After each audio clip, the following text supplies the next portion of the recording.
Hey guys, it is day 122, 51 degrees out here today. Very windy out here today. I'm in the Lebron 21s, and here it is from the side and from the other side. Because I'm in the Cincinnati area, I've always kind of heard about the Flying Pig Marathon, and I've always been interested in it. I've never ran a marathon in my entire life and really had no interest in doing so. I mean, the thought of finishing a marathon has always kind of intrigued me a little bit, but then the thought of actually running like 27 miles, I don't know. That's what kind of killed it for me.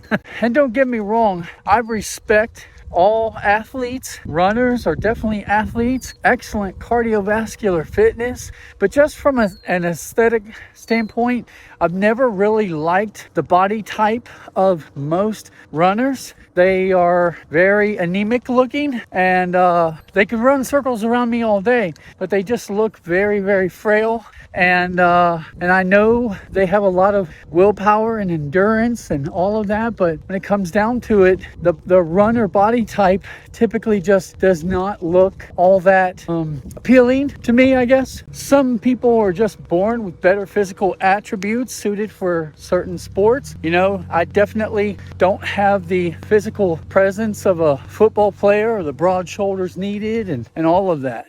Everyone is going to have a different outlook on what is the ideal body type, and everybody's opinion is fine and justified. Like, there are dudes that can lift tree trunks and lift cars like it's nothing, you know, portions of cars at least. And those guys, they're super strong. They're the strongest men in the world. And from an aesthetic point of view, they look like potatoes. But if you were born with the body type of a potato, then you would probably kind of prioritize that body type and try to use it to your strengths. Like, I used to have a friend back in the day, and he was a chubby little guy. He was shorter than most, and he was really, really chubby. But as he's grown up, well, he's still chubby, but he's got a monster chest. And if the dude would actually pump some iron, like, he would have a massive chest. And no matter what I do in this world, I'm never going to have a chest that wide. So for my particular body type, I have some options, you know, as far as if I wanted to shape it into something, what it could be. I could go the route that I was going and turn myself into a lumpy, pregnant potato, or I could really try to slim down and become like a cross-country runner type physique. But to me, the ideal body type centers around a strength-focused basketball player or a kickboxer. Those dudes have pretty good size thighs, but they're still pretty slender, and then they're very, very strong up top. So I don't know. To me, that's the ideal body type for my size and my length. So that's kind of the goal. Your goal may very well be different. The reason why I'm bringing any of this stuff up about the way runners look and all of that is because today marks the day of the Flying Pig Marathon. Those guys are out there running right now. And here in 2026, I have some goals that I'm trying to reach. I've started in January 1st. I've not stopped yet. Very consistent. And I've lost 30 pounds. I'm going to keep working, keep losing, and get to an ideal body weight. I started this journey walking 15-minute sessions, then 30-minute sessions, eventually worked my way up to 45 minutes, and now I'm at an hour-long session pretty much each day. I've made a commitment to myself to lose weight patiently and gradually. I know it's not much, but within a month or two, I intend to increase the pace of my sessions and eventually work my way up into intermittent jogging. But at my current body weight, I intend to take that or introduce that gradually. When I achieve my ideal body weight, I will then begin to really get serious about strength training and building muscle back.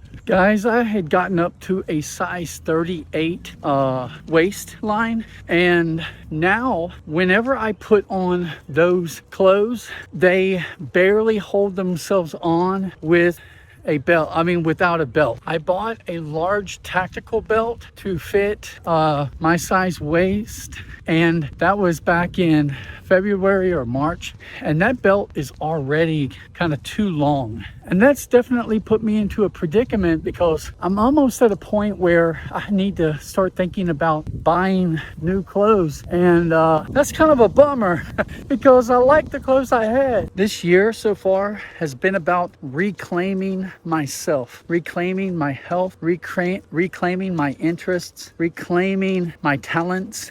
I know it's sad to live in yesteryear, but the reality is, as a musician, my most talented years were back in 2003, 4, and 5. And at that point, I had become a little chop monster and was playing. I was just at the height of percussion performance for myself. And yeah, I'd like to get back to that. Look, there are a million reasons why I lost myself over the last decade, 2 decades. But I kind of hit a point in my life where I started asking myself, am I going to go up or am I going to go down? And you kind of have to make a choice and commit to it. Reclaiming who I was gives me the best chance at being successful and being healthy, living longer, to be here with my family and for my son, you know. With my musical goals, I have to get back to daily practice. I haven't done that yet.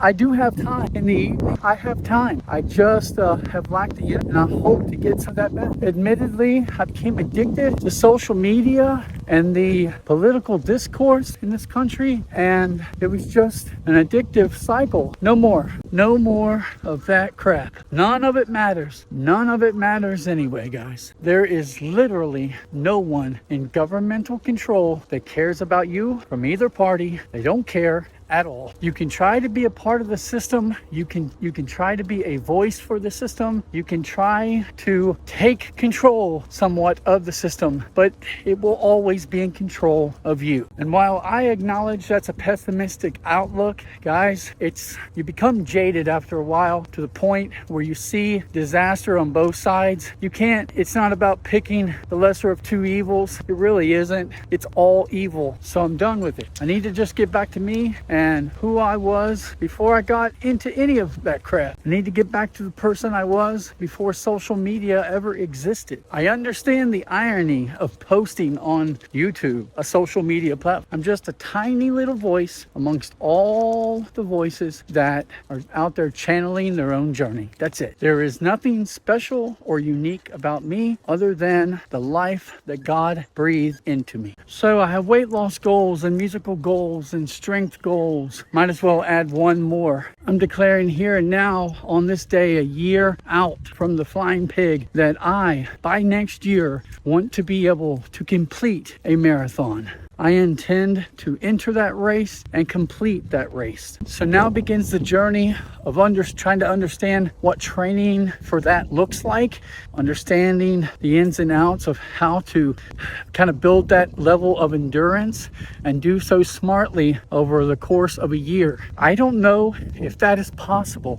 I have no idea. I'm such a noob, but that is my goal. That's what I'm going to try to achieve. And if I can get anywhere close, then that would be great. But I am going to try to run a continuous 27 miles. 1 year from today. So with that all out of the way, let's get to the shoes. We're in the Lebron 21. It's similar to the Lebron 20, but I don't like it as much. I had bought the Lebron 20s used. I bought the Lebron 21s new, and the Lebron 21s were stiffer right out of the gate. Now, I've heard that you actually have to break these things in, and admittedly, I have not worn them all that much because I wasn't the biggest fan of them. Don't get me wrong, I think that it's an okay shoe. I think it's a pretty good shoe, actually. I just don't like them as much as the 20. So let's talk about the things I don't like. We've got Cushlon that doesn't really feel like anything special. Like, it's not a super stiff setup or anything. It's just that in comparison to the Lebron 20, it feels stiff. There's a top-loaded zoom unit right in the forefoot. I can't really feel that. There's supposed to be a zoom unit in the heel. I can't really feel that. The material on the upper kind of crinkles, like there's a crinkling sound when I'm putting the shoe on, almost like cellophane wrap. It makes me feel like the shoe is falling apart, and I haven't even worn these things a lot, like maybe 3 times. The laces are thick and bulky with a silky sheen on them, so they don't really want to stay together when they're laced. Additionally, they're not long enough so that I can double tie them. Not being able to double knot my laces on a basketball shoe is just asking for trouble. And I can feel my feet getting hotter in these shoes, so they're definitely not as breathable. Lockdown is okay, even though I am experiencing a little heel slip in the left shoe. I want to blame that on my orthotic. The toe box feels accommodating, roomy in there, and overall fit is good and comfortable. And I can tell there's good traction in the shoe. I just don't like it compared to 20. All right, guys, I think I've ran my jaw enough. You all take it easy. Hopefully I'll see you out here tomorrow. Later. Psych! Back again! I forgot to do the drink review. Today's drink is going to be the Blackberry Passionfruit Refresher. So I'm in line waiting for that. All right, guys, here we are with the Blackberry Passionfruit Refresher. Give it a shot. Oh yeah, that's really nice. Definitely get Blackberry. Yeah, you get more passion fruit than you do blackberry, actually, although the color is more blackberry. But yeah, it's like that and some lemonade, you know. Very, very nice. Way better than the strawberry watermelon that I had yesterday. Yeah, this one's a keeper. All right, you all, that's going to do it for me. I'll see you all tomorrow. Later.